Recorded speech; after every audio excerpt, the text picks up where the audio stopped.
Under Tiberius and Claudius, the noon shows hardened into a practice meridiani, presented unarmed prisoners to blades and hungry beasts beneath the glare of a merciless sun. Seneca records the moral recoil of elites at slaughter that lacked even the pretense of combat. What remained was pure execution staged for deterrence of the humiliars.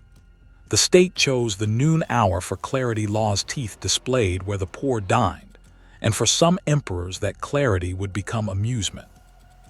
In the aftermath of Rome's Great Fire of AD 64, the city smelled of ash and burning wood, and Nero used spectacle to steady the populace and assign blame.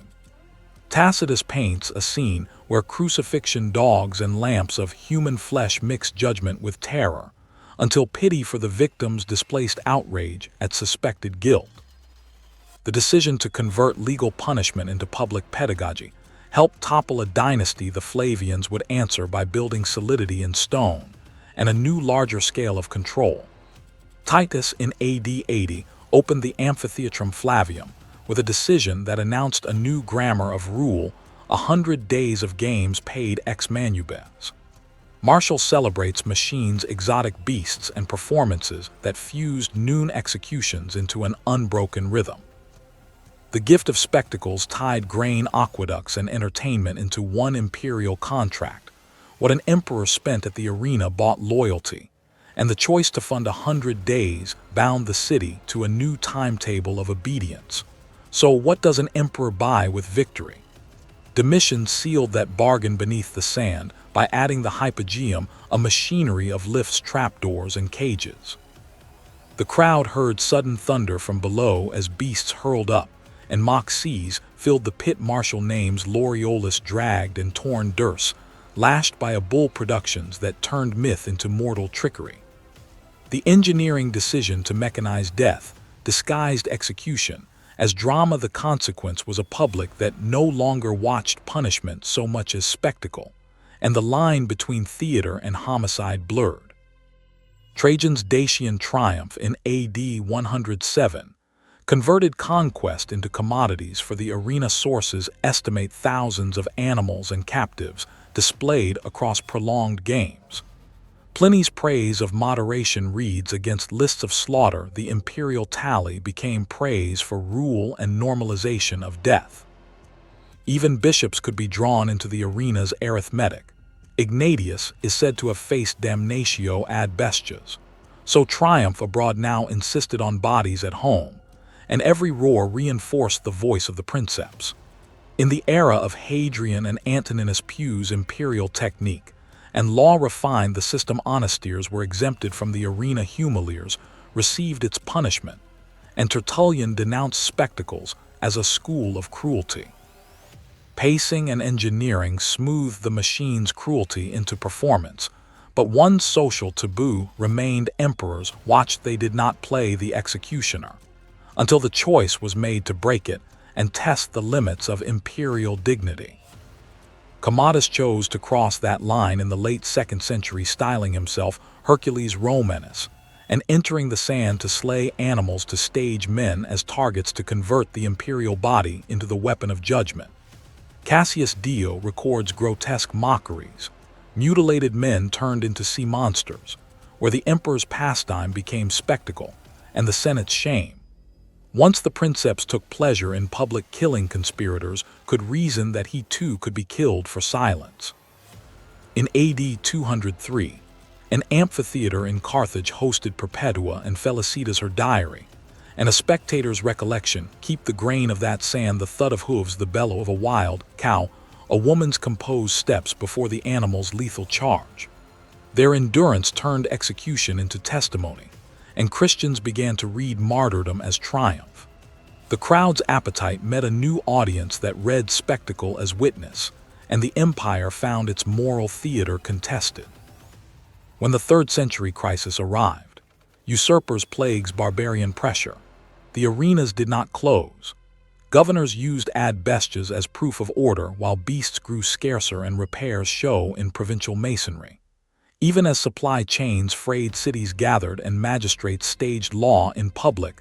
The decision to maintain spectacle under strain revealed how much civic legitimacy depended on the crowd's ritual, and the sand kept taking bodies for promises of restoration. Diocletian's tetrarchy centralized calendars, price edicts, and a renewed persecution, turning games into counted offerings, inscriptions, boast venations, and lists of days by duoviri.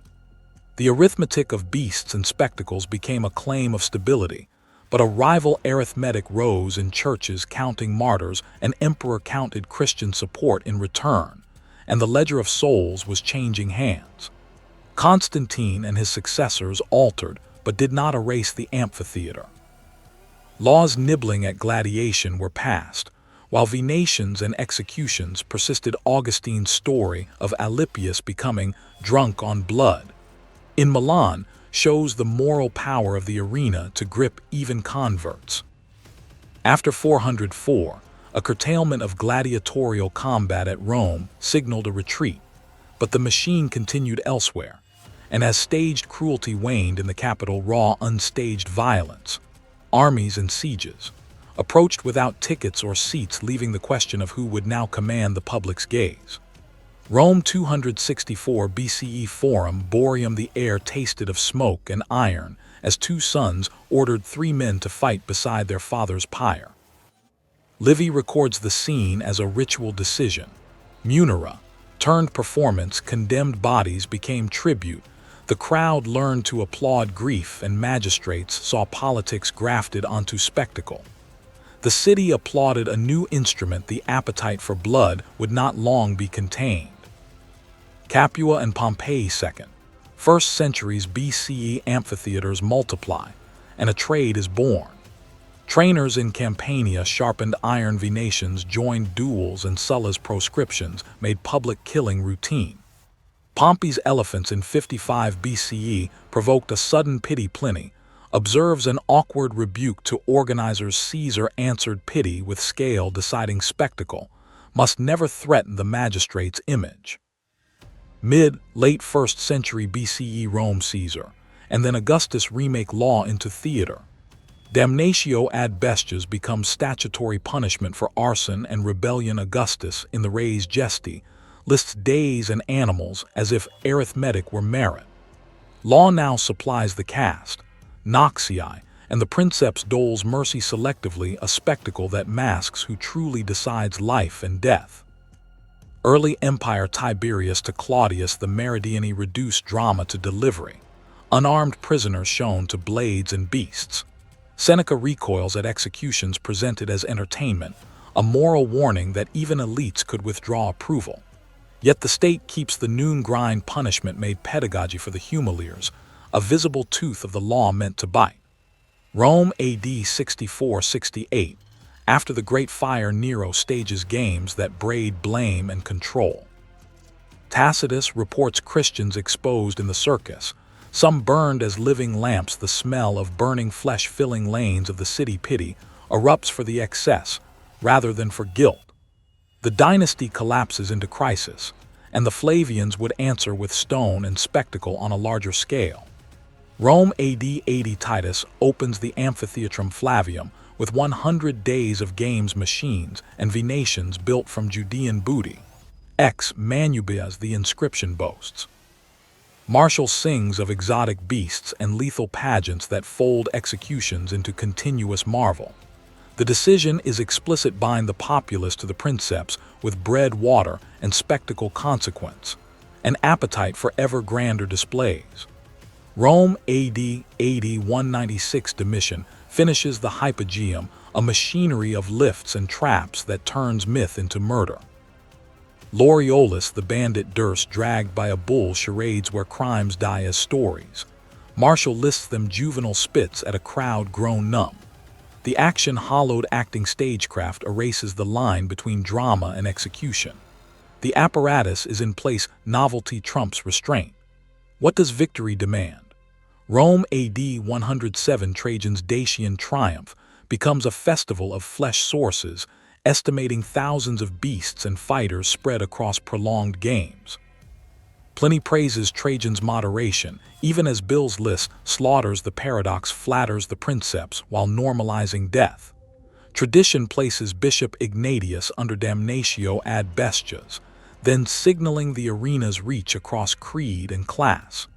Victory abroad now means bodies at home applause answers imperial will.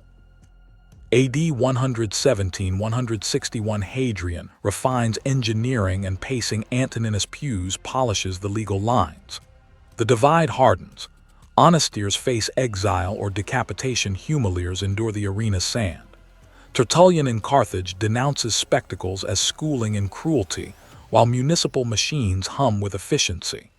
The state keeps cruelty tidy. Emperors watch, but do not enter the sand until one will. AD 180-192, Commodus styles himself Hercules Romanus and crosses the taboo, appearing to kill beasts, and rumors record men rendered helpless for his arrows. Cassius Dio catalogues grotesqueries, mock sea monsters fashioned from mutilated captives. The emperor's body becomes the blade of law. Once the princeps performs execution as pastime, the calculus of violence in the court, and in the city shifts toward lethal theater. Carthage AD 203, Perpetua and Felicitas face the amphitheater. Her diary and a spectator's account record fear composure, then a wild cow's kill, the sand darkened with blood and prayer. Tertullian reads such deaths as triumphs, not deterrents. An audience now interprets martyrdom as victory. The Severan court stages appearances, but a new resistant public forms among those who will not be tamed by blood. AD 235-270, during the crisis of the 3rd century, arenas in provinces continue to process noxiae even as beast supplies thin and emperors change like seasons. Governors stage games to prove loyalty. Inscriptions and repairs in provincial amphitheaters attest to civic need for gathering. The consequence is blunt. Spectacle becomes proof of order when real order frays, and the sand absorbs both famine and fear. AD 284-305, Diocletian's tetrarchy centralizes calendars, price edicts, and a renewed persecution that feeds spectacles across Africa and the East. Duoviri advertise venations as civic accounting. Tallies of beasts and days become a political arithmetic. Yet another ledger rises beside it, the bishops recording martyrs, an alternative calculus of power that the emperors have begun to count. AD 306-404, Constantine favors Christianity, but does not immediately abolish the arena. Laws nibble at gladiation, while venations and ad bestias persist. Augustine tells how Alypius was made drunk on blood at Milan's, shows Honorius later curbs gladiatorial fighting after 404, but the machinery endures regionally. As Rome's staged cruelty wanes, at its heart unstaged violence, sieges and armies without admission, creeps ever closer, leaving the city to reckon what spectacle has made of its citizens. The Forum Boreum smelled of smoke and oxen fat. The city's cattle market, a strip of stone by the Tiber, became for a morning a stage for grief. It is 264 BCE. Sons of a consul stand before their father's pyre, and in a decision shaped as much by ritual obligation as by spectacle, they offer blood as the final tribute. Accounts vary. Ancient narratives give 3 or 4 pairs of men, but the action is precise. Condemned or enslaved combatants are forced to strike one another beside the burning corpse. This was called a munera, literally a duty or gift rendered to the dead, a public act meant to seal the family's honor. A crowd, perhaps 1,000 strong in the cramped market, leans forward at the first clash. The sand drinks a glossy copper smell of blood and voices that began as mourning rise into a cheering roar. For the sons, the decision is traditional piety. For the crowd, it is revelation, pain transmuted into public affirmation. From that small private duty comes a political calculation. Magistrates, men whose fortunes depend on reputation and popular favor, see how grief can be converted into glory. The action that morning is simple in logistics, yet devastating in consequence. Condemned men fight and die. The family's debt to custom is discharged. The crowd's appetite is revealed. The spectacle performs several acts at once. It sacralizes violence, making killing a ritualized means of commemorating the dead. It trains a public to measure devotion by spectacle, and it furnishes elites with a tool, an instrument of mass emotion that can be tuned to applause. A rhetorical question rises in the listener who now controls mourning, and to what end? The sons have honored their father, but the city has learned a grammar of mass, feeling the louder the claps, the safer the magistrate's path to power. The scene carried Roman detail. A few vexilla flutter at the market's edge, a cornu's call might have cut the air caligy, and sandals scuffing stone add a metronome to the roars. The smell is layered: pitch from the Pyre River, mud from the Tiber leather, and oil from the crowd's garments.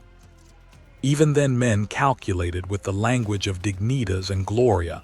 A magistrate imagines more than praise, votes and patronage, annona favors, and the visible symbols of office, laurel and fasces tied to public spectacle.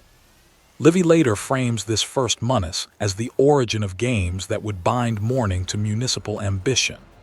The psychological seam is clear: timor and ambition together teach the city what it might demand.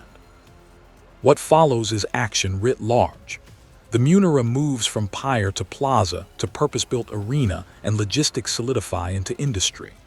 Capua and Campanian towns train fighters, stone amphitheaters sprout in towns like Pompeii. Nations will join duels. Law and custom adapt. Judges and magistrates find they can cast criminals into the public sand under the name of justice, while gaining electoral advantage by lavish entertainment. The first bloodshed at a family funeral taught Romans the arithmetic of surveillance: give us spectacle, and we will give you honor; give us more, and we will demand more. The consequence is dangerous and cumulative. A rite meant to appease the dead becomes a marketplace for power. The city's grief is commodified. The crowd's appetite sets a tempo that magistrates must keep: more beasts bolder, devices new innovations to startle or stupefy. The ritual's original moral argument, that blood redeems violation, hardens into a political lever that both reassures and threatens. Men who were merely fulfilling a sacred duty have willed into being an engine that can scale from intimate funeral pyre to imperial spectacle.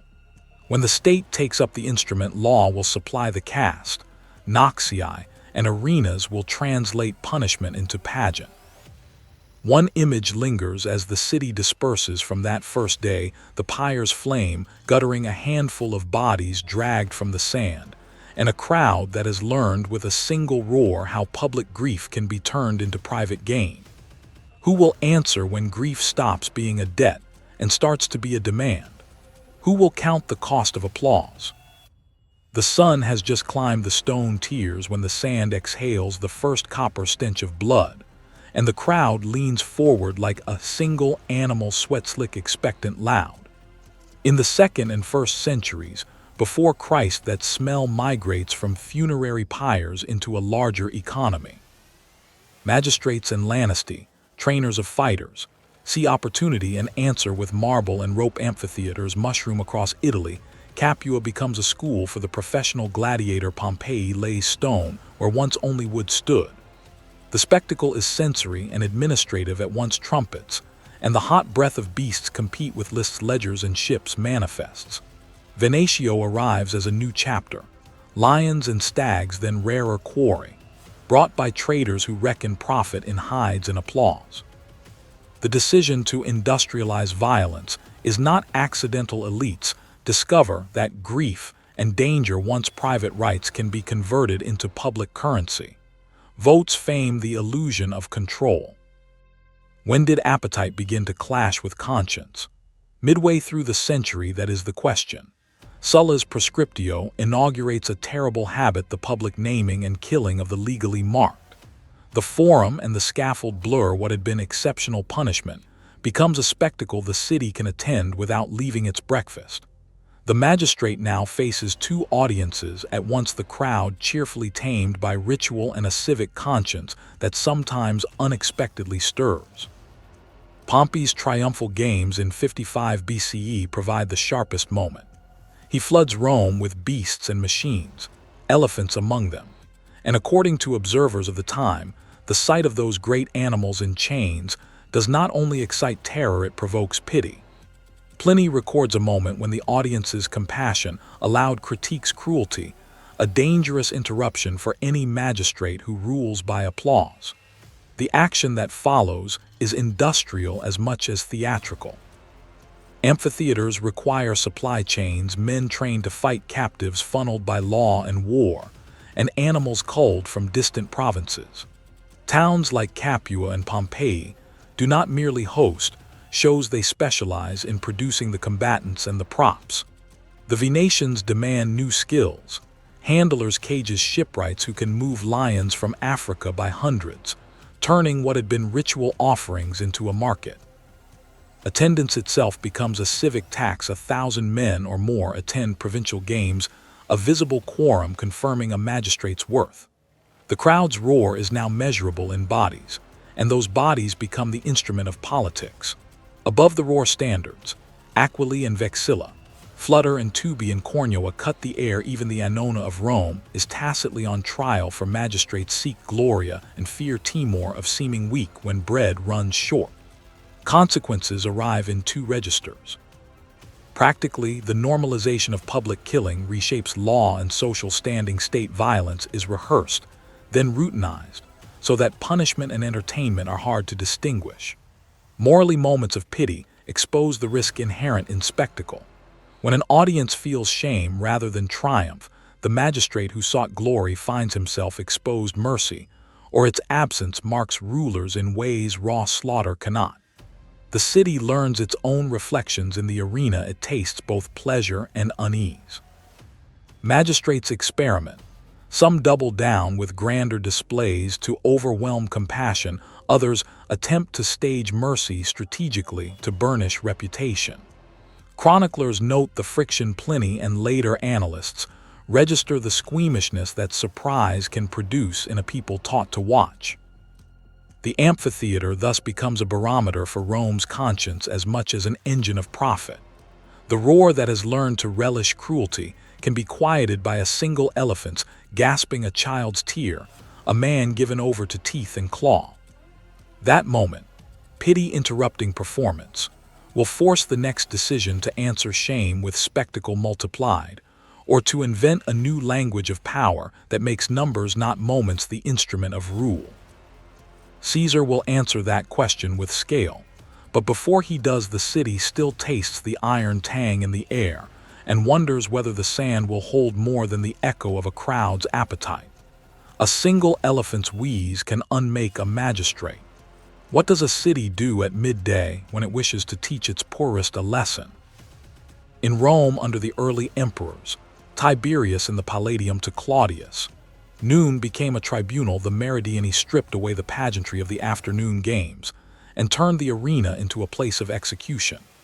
Imagine the sun striking the sand, the iron tang of blood on dust, 1,000 necks craned on cheap benches, as a magistrate's clerk read names. Lictors stood with fasces, and the Aquila of the city watched from its pole. The decision had been legal, bureaucratic, and deliberate.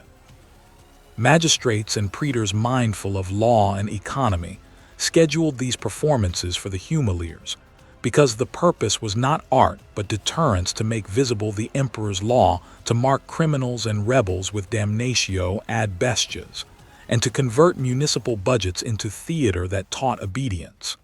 The choice was practical. Armor and trained gladiators cost money and ritual.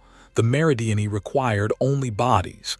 Condemned men presented naked or barely clothed, sometimes bound, sometimes given crude weapons, so the city could punish openly without draining coffers or the gladiators' ranks. The action was blunt and fast. Men who had been tried, branded by law, and handed over as noxii were driven into the sand. One pair would face off, or handlers would thrust beasts forward, and the noon spectacle became a succession of brief mechanical deaths. No choreography, no technical skill, no pretense of equal combat. Tubi and Cornua blared a short official fanfare. The crowd's murmur mixed with the smell of leather, sweat, and pitch caligae on the stone steps, reminded the watching poor of garrison boots in the streets. Seneca, watching from rank and station, recoiled at the absence of artistry, and called these noon butchery sessions morally bankrupt, evidence that even Rome's elites could shudder when spectacle became pure execution. Yet that recoil had political limits. Elites could condemn a procedure's cruelty without demanding its end, because meridiany served a political calculus. Public slaughter at midday spoke directly to the city's poor in a language they understood: fear. It signaled that law's teeth were visible at once, and that mercy, when it came, was the princeps' gift, and thus a source of loyalty. Suetonius says Caligula delighted in such public proofs of power, sharpening the teeth into sport. The consequence was paradoxical: a ritual born of practical needs hardened into habit. The noon hour normalized the sight of the punished body and trained crowds to expect punishment as civic pedagogy. It filled seats, cheaply steadied magistrates, reputations for firmness, and handed the emperor another instrument of control.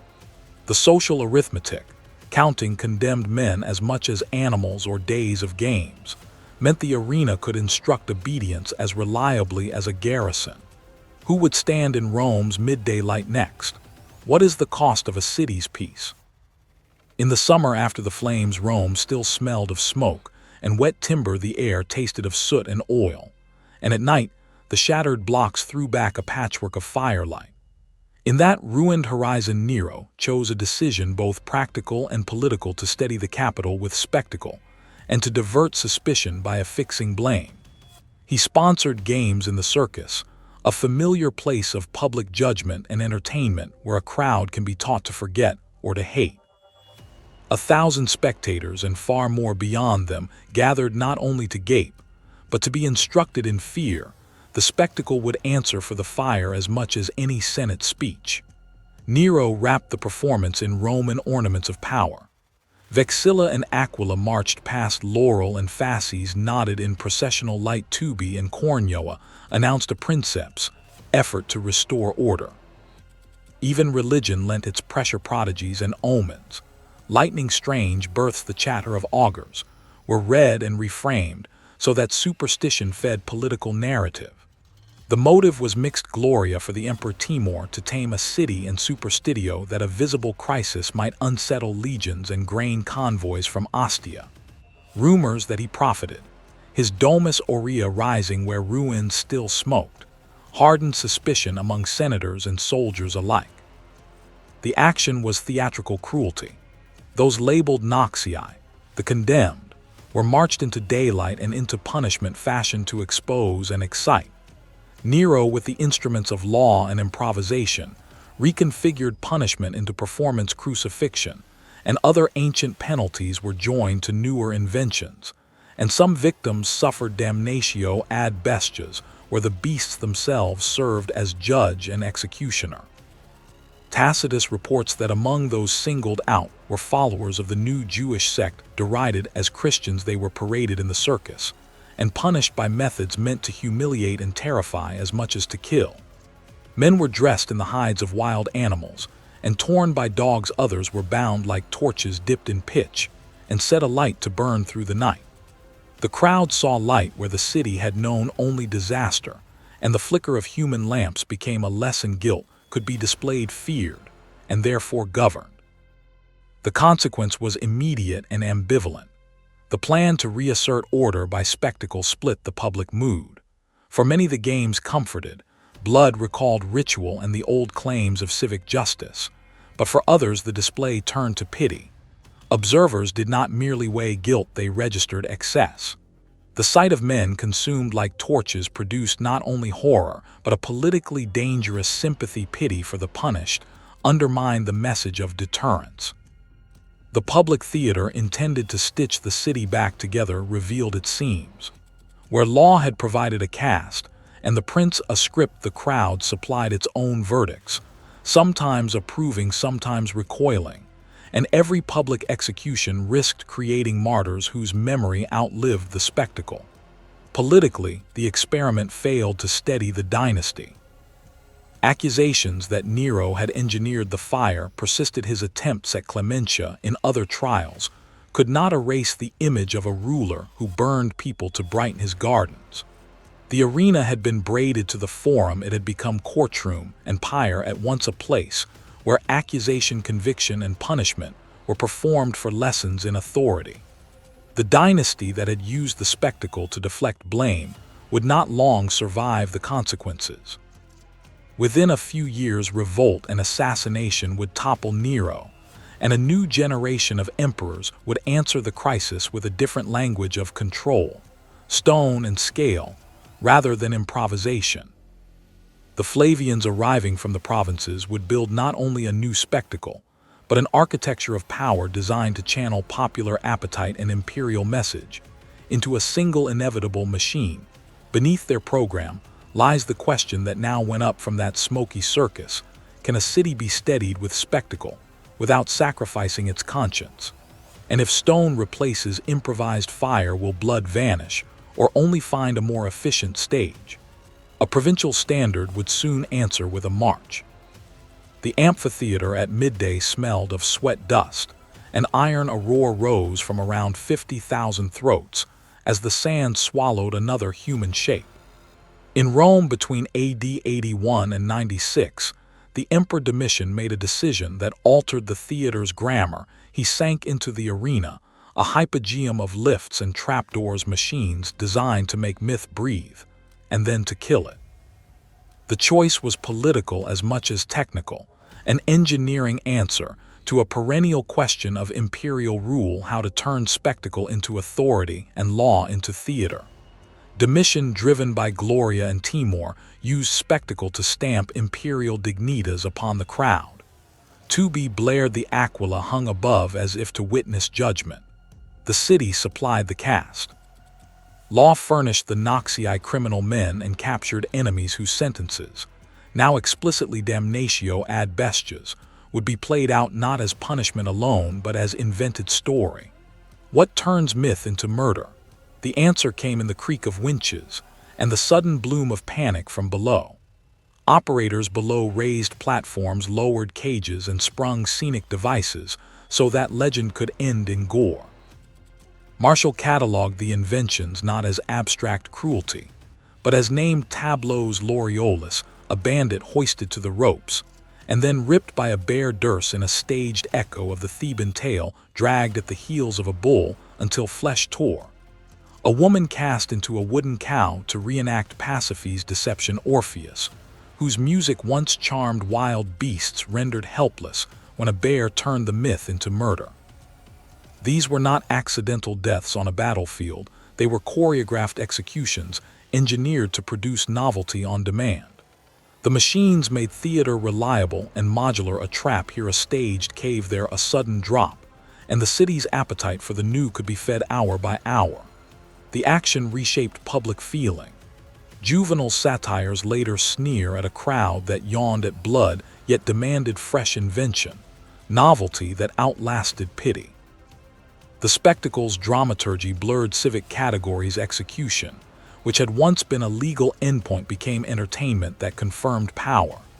The emperor could advertise clementia by halting a scene or demonstrate severity by letting a mechanism complete its work. Both gestures reinforced the same lesson. One man's gesture determined life or death within a staged arena. In that calibration, the hypogeum was not merely infrastructure, but law's theatrical hand, an apparatus translating statutes into spectacle. Consequences were immediate and social. The agony of the condemned ceased to function merely as deterrent. It became a commodity and a measure of political taste. The engineering normalized cruelties that earlier might have provoked shame or pity. Pliny's memory that some beasts once aroused pity marks a boundary already moved. When machines could transform myth into immediate, repeatable spectacle, the audience's response hardened astonishment at novelty replaced moral recoil. A single morning, dozens of mechanical scenes could play out 1,000 plebeians, and 100 senators watched the same choreography of law and death, their applause equal currency for an emperor's authority. The long consequence was institutional. With traps underfoot and law authorizing the condemned, the arena became a proving ground for imperial aesthetics and violence, an apparatus that taught Romans how to see the state's power in motion. But engineering also made cruelty theatrical in a new way. It allowed rulers to stage not only death, but justice redesigned as narrative. As bronze lifts groaned and a wooden cow toppled, spectators learned to measure governance in spectacle rather than in deliberation. Who then could say where the line between drama and execution would hold when machines could conjure any myth and finish it in blood? Whose life would drop next through the emperor's trapdoor? The sun sits high over the arena in Rome AD 117, and the empire's machinery hums like a well-oiled water wheel. Sand throws up a metallic tang that clings to the throat. Some 50,000 onlookers press into tears of stone, a single roar that can be timed like prayer. Hadrian arrives not as a storming patron, but as an engineer of pace. He tightens timetables, improves the ropes, and lifts smooth transitions between venations and combats, so the day reads less like a chaotic slaughter than an inexorable procession. The decision is administrative, almost arithmetic. Games must teach order as well as frighten disorder. So the princeps invests in temples of control, drains, trapdoors, and precise schedules that turn blood into a predictable instrument of governance. That decision invites another law must match the machine. Antoninus Pius, who follows, polishes penal formulae so the state's teeth bite cleanly. Roman justice bifurcates into social planes. Honestiers receive penalties that spare spectacle, exile, or the sword, while humiliers inherit the sand, and the beast's public death serving as the cheap, visible corporal sanction. The meridiani become a legal hour, a calendar of humiliation, where condemned robbers and incendiaries are exposed not to art but to execution. Magistrates calculate deterrence. A head taken before noon saves the ledger. A body dragged across the sand reaffirms the social ledger itself. In Carthage, a Christian presbyter, Tertullian, will later denounce these spectacles as a schooling in cruelty, arguing that the amphitheater taught appetite rather than virtue. What happens when silk gloves meet iron teeth? The empire's elite answer with restraint on the surface, their gloves untouched by sand, but beneath their palms they hold the mechanisms that make novelty of death. Action follows inevitably. The engineering Hadrian refined, and the legal clarity Antoninus enforced convert spectacle from ad hoc ritual into a regulated industry. Traps, pulleys, and substructures run on a timetable. The crowd learns to expect combinations of myth and murder, where beasts fall on cue and condemned men are consumed by a choreography designed to thrill and to brand. The result is sleek cruelty, stylized executions that look like drama and dramas that function as punishment. The machine's output is twofold. For the citizen who has rights, punishment is private and swift for the lowly, and the legally marked the arena is a public sentence, and a tax on dignity. By turning execution into performance, the state flattens moral complexity into spectacle, and then measures civic obedience by the crowd's applause. Yet the system is fragile because it rests on an unwritten taboo: emperors watch and do not perform. The sovereign's person must preside, not participate. The imperial glove must remain above the sand. That convention preserves a curve of restraint. Rome's cruelty remains terrifying because it is wielded, not played. The consequence is paradoxical: cruelty becomes more efficient and more theatrical, exactly because the ruler refuses to sully himself in the pit. The decision is not only moral but strategic. The princeps balances Gloria against Timur. The praetorians watch. The Senate calculates dignitas. The populace counts annona from Ostia and measures munificence in beasts and days. Cassius Dio notes imperial attention to building and administration. In Hadrian's reign, the same attention that extended into spectacles and their machinery. Trumpets, tubi, and cornua startle standards, and the Aquila signed the city caligy on stone, mark the feet of soldiers who may yet mutter about pay and frontier danger. But that restraint is a single hinge. Imagine the marble imperial box, a silk glove folded on a knee, the roar below matching the cadence of law. What if the glove were to move? The thought lodges like grit in the teeth of the Republic's morality. Once an emperor steps from spectator to actor, the performance of power collapses into spectacle of violence, and the price of clapping changes its name. Who will now police the prince when the prince delights in the slaughter? The emperor's glove might yet stain the sand. Who in the heart of Rome would think to make the ruler into the instrument of the law's most intimate violence? The answer comes with the smell of blood and dust. In the midday heat of the arena, sand darkening like wet leather, Commodus steps forward not as princeps alone, but as Hercules Romanus, a living emblem wrested from myth. The scene opens with theater and calculation in one breath, the emperor deciding that display must meet justice on his own terms. He will not merely preside over damnatio ad bestias, he will embody it. Cassius Dio, writing in the generations after, leaves a ledger of grotesque entertainments, men maimed to pose as mock sea creatures, their feet removed, so they might be flung before the crowd, and dispatched for laughter, archers and cudgel-bearers, rendered helpless at the emperor's aim, the spectacle engineered so that the emperor's hand completes the sentence. Standards, the Aquila and Vexilla, march in procession. Tubi and Cornua, Blair laurel is fastened to his brow, even as the sand drinks blood. The city smells of pitch, sweat, and the oil used to dress the emperor's club. Caligae slap on marble as attendants shift in the stands. The decision is political, not merely personal. Marcus Aurelius' son had inherited an empire that still listened. When a ruler performed mercy to command applause, he transposes law into theater. Where once punishment was a civic act, magistrates enforcing penalties that law prescribed. Now the emperor's body becomes the blade and the amphitheater his rostrum. The action is theatrical murder. Commodus parades trophies, hunts beasts in a mock venatio, and stages executions that blur jurisprudence with adolescent bravado. He charges coins to the city of Rome, names himself after gods, and strides into the sand with a club. The crowd, some 50 strong in the great arena, watches as spectacle and sanction fuse. Sensory detail fixes the moment, the iron taste of spilled blood, the sudden hush. When a prisoner faces the imperial club, the roar that follows like a verdict. The decision also answers calculation. Applause is a currency convertible into octoritas. Senators, praetorians, and provincial legates measure legitimacy less by precedent than by performance. Magistrates who once tallied votes now tally claps. With Annona-strained praetorian pay, sometimes late, and legions along the Danube watching for signs of weakness, the emperor's appetite for adulation is a political ledger more than theater. Clemency, when granted, reads as patronage. Cruelty, when staged, reads as sovereign will.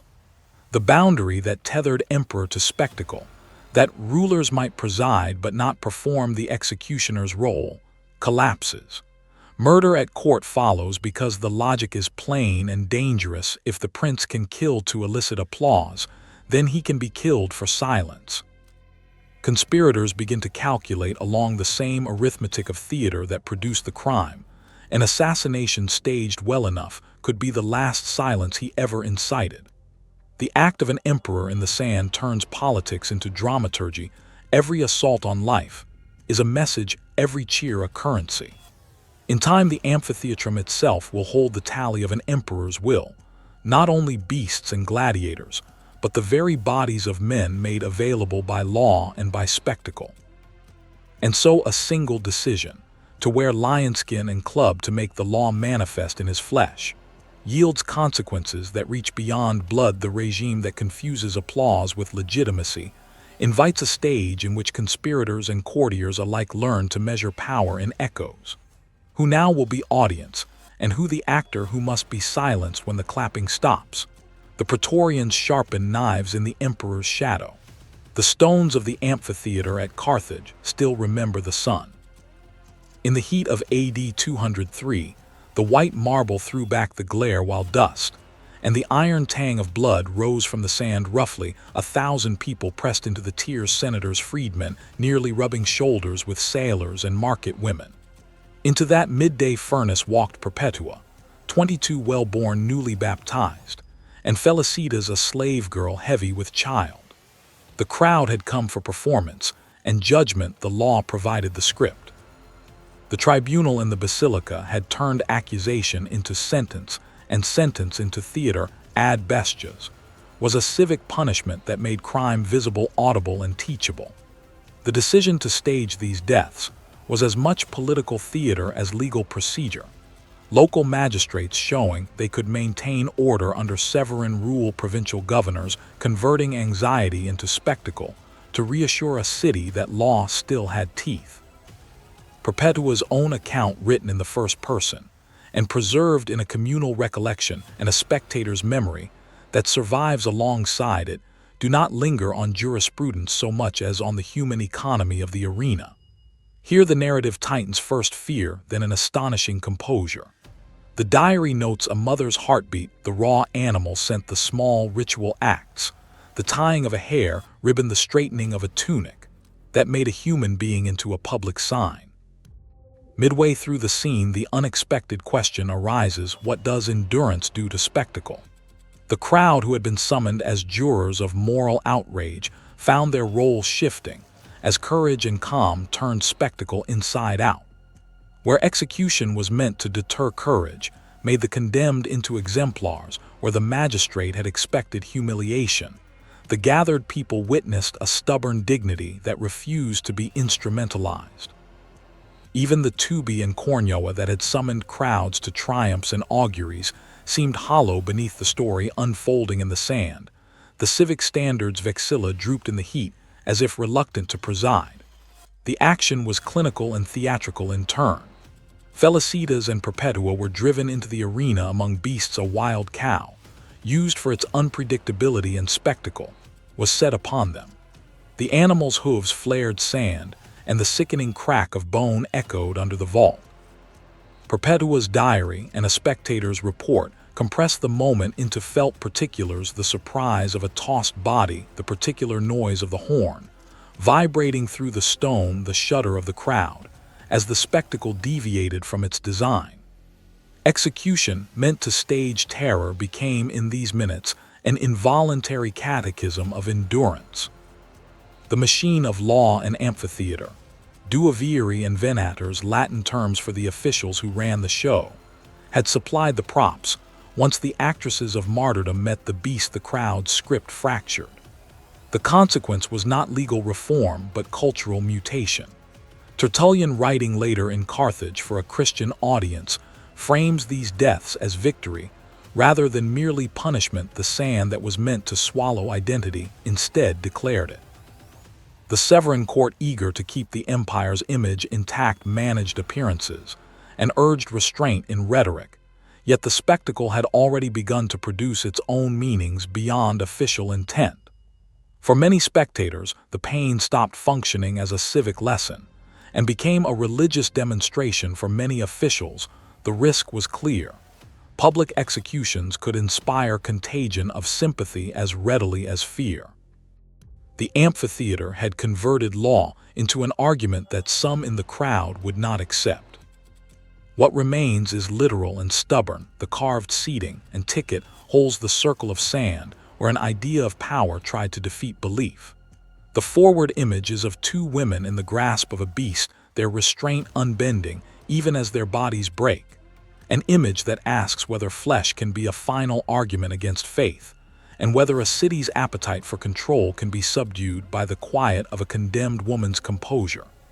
Beyond the stones, Annona frayed revolt murmured in provinces. Roma, AD 235-270. When plague and sword tore at the frontiers, and emperors changed like weather, the amphitheater's sand became an accounting ledger for an empire that could not stop counting losses. What does a state do when its grain ships run late, its legions scatter to meet usurpers, and its public coffers hemorrhage coin? Governors and magistrates who still needed the crowd's assent reached for the clearest instrument at hand, the spectacle. The decision was not merely theatrical, it was political arithmetic, order loyalty, and a visible penalty marshaled where authority was frayed. The action was grimly simple and adapted to scarcity. Venations, beast hunts that once drew exotic trophies from distant campaigns, thinned as war and long supply lines denied hunters their quarry. The legal category, adbestia's condemnation to wild animals, swelled to receive more of the Noxii men and women whose guilt might be uncertain, but whose public death was convenient proof of control. Under Decius and Valerian, imperial persecution of perceived enemies, Christian and otherwise, provided a steady stream of bodies. Locally, governors staged midday executions and makeshift games to display fidelity to Rome and the princeps. The amphitheater became a tool of governance, law performed where bureaucratic reach failed. The consequences were both physical and civic. The sand, already stained by decades of ritualized killing, now carried the added tang of famine and exhausted beasts. The crowd could smell hunger as plainly as it smelled blood. Archaeology records the municipal reaction across the province's. Stones were relaid, and benches extended more than 50 arenas showing repairs or new seating. In this century alone testimony that communities still packed the stands even as the world outside frayed. 1,000 or more citizens might cram the cavea, pressed shoulder to shoulder, seeking not only spectacle, but the social comfort of being governed in public. The games answered a practical need. They absorbed unrest, redistributed the spectacle of punishment, and converted scarce resources into immediate demonstration. Yet the decision to keep feeding the sand had moral and political costs.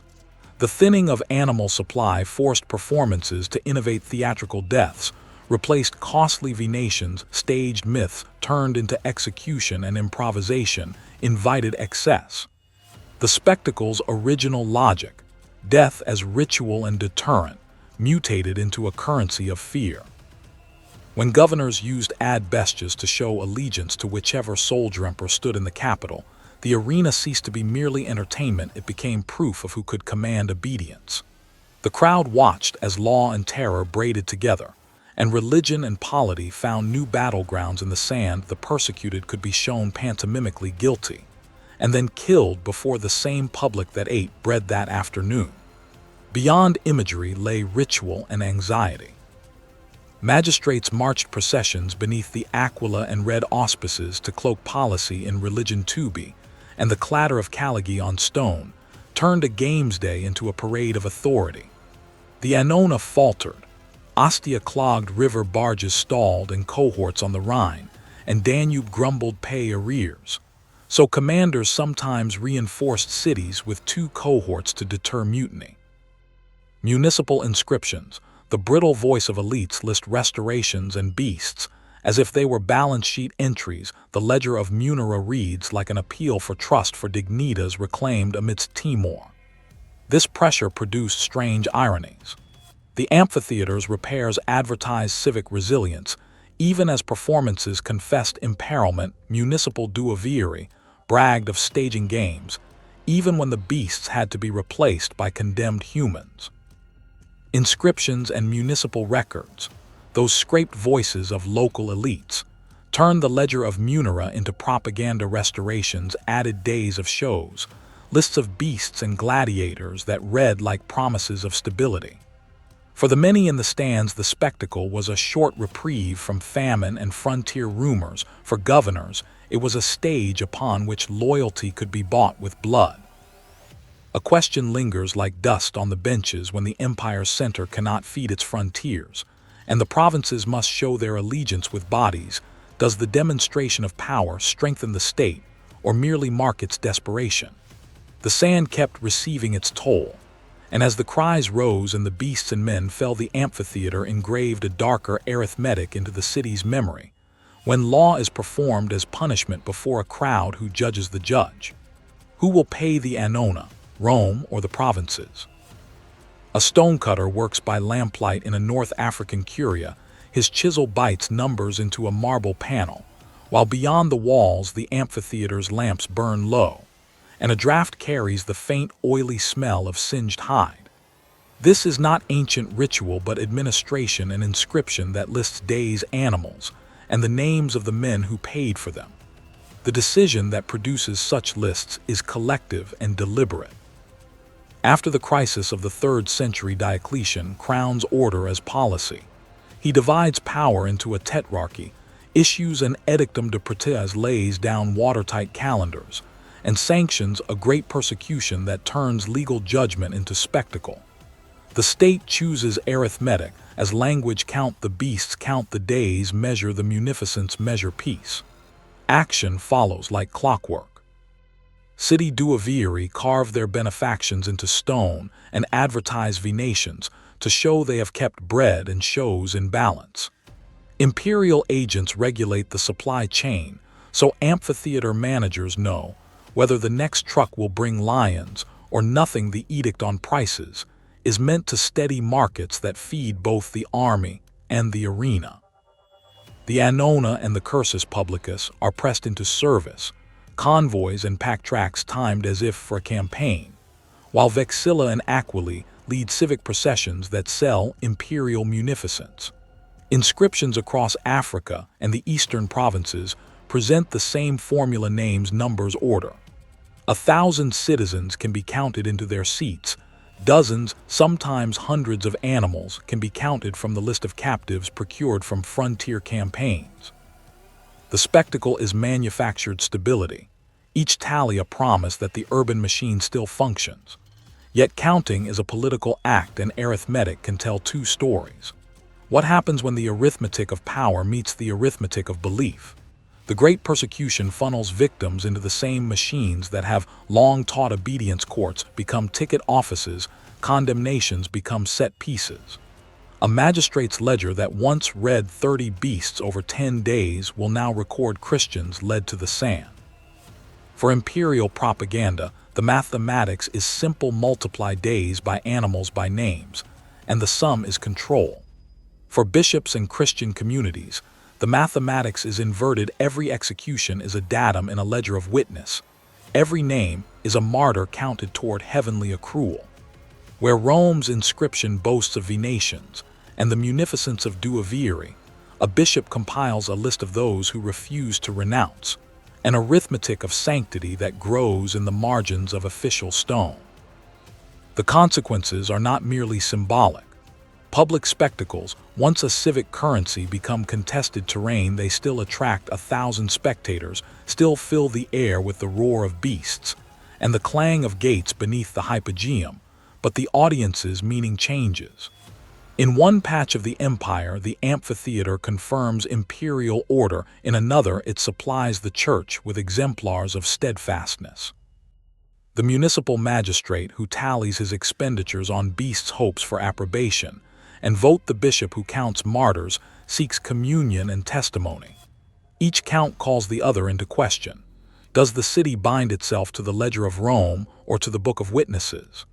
Behind these rival accounts, a different calculation begins to shape history.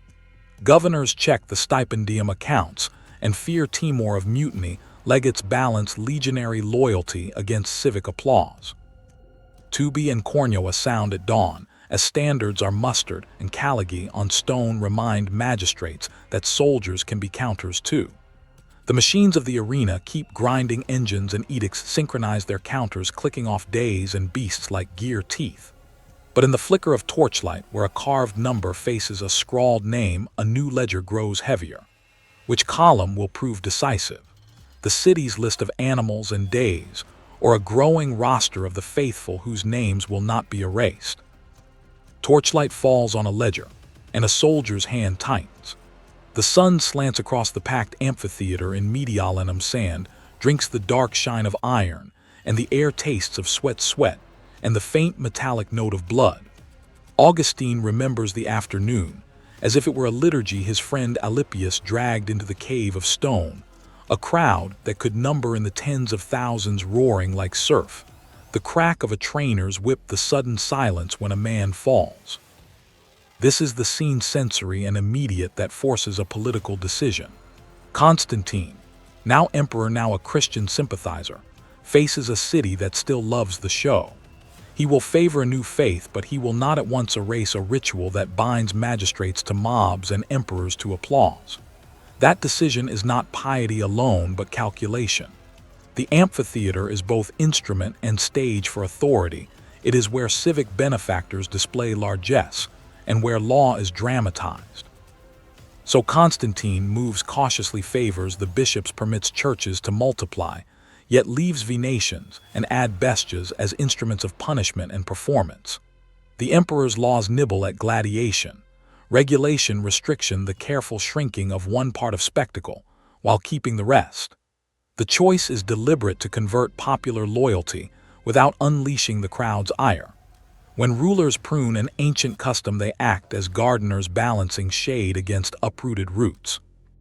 Constantine understood the political arithmetic annona, and spectacle bought silence, cut the games, and the praetorians or a grain riot at the Forum Boarium might answer. To trim too quickly risked mutiny, or a loss of dignitas among local elites who paid for the shows. As Tubi and Cornua sounded, and Vexilla fluttered, the smell of oil pitch and river mud rose with the crowd, laurel wreaths gleamed on magistrates, while the amphitheater's machinery waited below. The action plays out in the midday hours. Where once gladiators might have been the great actors, now condemned criminals, war captives, and sacrificial scapegoats provide the body count that keeps the populace attentive. Augustine's tale of Alypius contains the political moral. Even a believer, even a future bishop, could be drunk on blood. The phrase lodges like a splinter. Bishops write protest and tally names. Imperial administrators issue edicts that displace, limit, or transform spectacles. But the amphitheater's machine, trapdoors, cages, the trained beasts, and the men who still raise them, remains intact. In some cities, a duoviri will advertise games as a proof of order. In others, local elite competition ensures the sand will run. The consequence is a religious and legal tug of war enacted in public. Christianity's rhetoric turns executions into martyrdoms. Perpetua's earlier fate still haunts the memory, while imperial policy turns executions into civic theater. Clerics use Alypius's intoxication as evidence that souls are at stake. Governors use spectacle to demonstrate that law still bites. Honorius in the West reportedly curbs gladiatorial combat after 404, a move framed by Christian moral pressure and political exhaustion. Yet the amphitheater's gears do not vanish overnight. In provinces where the emperor's reach is thinner and local tradition, heavier venations and penal displays grind on prisons, feed performers, and local magistrates keep the calendar of games for festivals and funerals alike. A feeling of displacement takes hold as public staged cruelty is blunted. In Rome itself, violence migrates. The spectacle that once distilled social power into a single afternoon now diffuses into siegeworks, into the pitched violence of soldier and faction. Armies march where crowds once cheered. The cursus publicus carries dispatches of threats rather than invitations. The question that follows is not merely legal or theological, but practical. Who will command the public's hunger for spectacle once the official sand is swept clean? The answer arrives in the sound of marching boots and the flare of siege fire, with no tickets sold and no amphitheater walls to contain the ruin. Augustine's image of a man intoxicated by the sight of death lingers. The crowd remains teachable, and the instruments of power that once needed an arena will find new stages. Boots, not tickets, will mark the next spectacle. Today's stadiums cheer skill. In Rome, Colosseum debut games ran 100 days, and some shows turned execution into theater. This video shows the worst arena acts and why emperors staged them, from damnatio ad bestias to myth killings. Skip it and you miss how cruelty served power and law, which spectacle even Roman writers called too much. Who decides who dies for the crowd? In Rome late 1st century BCE, the answer began to arrive not as an accidental custom, but as a legal program. The amphitheater's sand smelled already of sweat and singed hair. The roar of 10,000 throats could be counted as reliably as tribute. Julius Caesar, and after him, Augustus turned what had been sporadic ritual violence into a mechanism of statecraft law grafted onto spectacle. This was a deliberate decision born of politics and practicality. The city needed deterrence against arson brigandage, and rebellion magistrates needed to display control. Aspiring princes needed to translate victory and order into visible benefits for the people. The solution was elegant in its cruelty. Damnatio ad bestias was made into statutory punishment for particular crimes. The condemned were no longer only the accidental cast of funerary shows, but the official dramatis personae of Roman justice. The princeps could then perform two sovereign acts simultaneously: enforce the law and advertise clemency. Augustus learned to make mercy visible. Selective pardon and public pardon were a theater of generosity. Clementia staged for votes, loyalty, and the silence of the elite. He converted largesse into arithmetic. In the res gesti, he did not merely boast of benefactions in rhetorical flourish, he tabulated them. Animals counted, days declared. A record of hundreds of beasts and dozens of days rendered as proof of imperial munificence. Numbers became a language of power. To supply 10 leopards was to show reach into distant provinces. To host a fortnight of games was to convert booty into social order. The action was theatrical and bureaucratic at once. Law supplied the cast.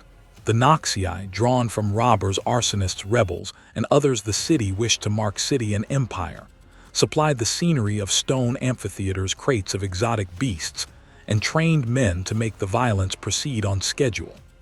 Midday, long before the gladiators. Stylized duels, the meridiani stripped away artifice. Unarmored prisoners, sometimes bound to posts or wheeled platforms, exposed to the jaws and claws of price-paid beasts. The handlers used torches and prodded beasts forward. The crowd inhaled the iron tang of blood and the hot breath of panthers. This was cheap theater in human terms. No swordplay's choreography, no measured exchange of blows. Pure execution masked as public instruction. The spectacle taught two lessons at once to the populace: that law struck visibly, and without favoritism, to the elites; that the princeps could spare or slaughter as a sovereign mood decided. Consequences rippled outward. The formalization of damnation into statute normalized a rhythm of killing, making executions routine civic events rather than exceptional responses. Augustus, arithmetic of days and animals, converted moral decisions into public accounting. A tally was a claim to legitimacy. Yet the system also exposed a deeper tension. The spectacle that could be used to demonstrate mercy could equally be tuned to cruelty for novelty or political theater. When Caesar and Augustus invented the ledger, they also invented a market for spectacle where pity could briefly rise and then be bought away. The noon hour became the city's barometer of legitimacy. When crowds occasionally recoiled from savage excess, magistrates adjusted the spectacle, not the law. So the law provided bodies and the amphitheater provided the stage. The state's ledger converted violence into proof of order. Augustus, counters, beasts tallied, days listed, made arithmetic an argument for rule. But if power learns to speak in numbers, what is the sum of a life? The princeps can spare one man and count the rest. Where arithmetic governs mercy, the ledger's last column is always a stain on sand. Who will read it without feeling the scrape of a beast's claw? A low sun over the Forum Boreum in 264 BCE lit the smoke from a funeral pyre, while a consul's sons, shivering in ceremonial togas, ordered men dragged forward to fight beside the burning corpse. The crowd's shout turned grief into sport. Magistrates took note that blood paid homage and bought prestige. And from that sacrificial decision, the first recorded munera, funeral games, became a precedent for turning private mourning into public power, a test Rome would not ignore. By the 2nd and 1st centuries BCE, the spectacle had escaped the tomb and become an industry. Amphitheaters multiply across Italy. Capua trains fighters, Pompeii raises stone seats, and Venatio joins the bill. Pompey's 55 BCE display of perhaps 20 elephants provoked public pity as much as wonder Cicero, and Pliny remember eyes wet with disquiet. Magistrates saw that cruelty could both thrill and rebound. Pity was a political hazard, and so organizers measured scale against conscience, promising to drown unease in ever larger pageants. When Caesar and then Augustus folded law into the arena, the state supplied actors and sentences. Damnatio ad bestias became an instrument, punishment for arsonists, brigands, rebels, and Augustus in his res gesti treated animals and days as arithmetic of authority. Justice supplied the noxii and empire supplied scenery. The decision to institutionalize spectacle made trial and execution indistinguishable, and the noon slot would soon strip the ritual bare.